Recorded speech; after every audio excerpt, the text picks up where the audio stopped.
O'zbekistondagi Islom sivilizatsiyasi markazining birinchi Renessans davri ekspozitsiyasidan 9-14 asrga oid buyuk mutafakkirlarning asarlari o'rin olishi ko'zda tutilgan. Ayni mutafakkirlarning asarlaridan tashqari ularning har biri qaysidir yo'nalishda kashfiyot egasi hamdir. Tamaddun, madaniyat va ma'rifat mavzusidagi Ma'rifat karvoni respublika targ'ibot tadbirlari doirasida tashkil etilgan ilmiy amaliy seminarda birinchi Renessans davri ekspozitsiyasi muhokamasi doirasida filologiya fanlari nomzodi Salimaxon Eshonova Mahmud Qoshg'ariyning fan yo'nalishidagi kashfiyot haqida ayrim ma'lumotlarni ochiqladi. Mahmud Qoshg'ariyni oladigan bo'lsak, dunyo xaritasini yaratgan, lekin dunyo xaritasini ichida turkiy qavmlar yashagan joylarni ko'rsatgan.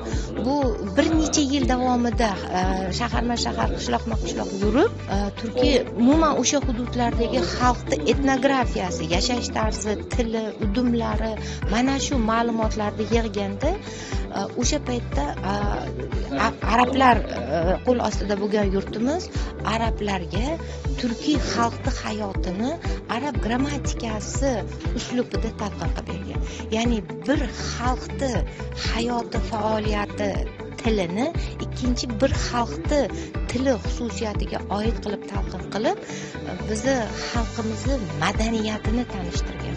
Mana uni asosiy ilmiy yangiliklar va bu turkiy tildagi lug'at deb aytsak ham bo'ladi. Turli mavzulardagi lug'atlarning klassifikatsiyasi.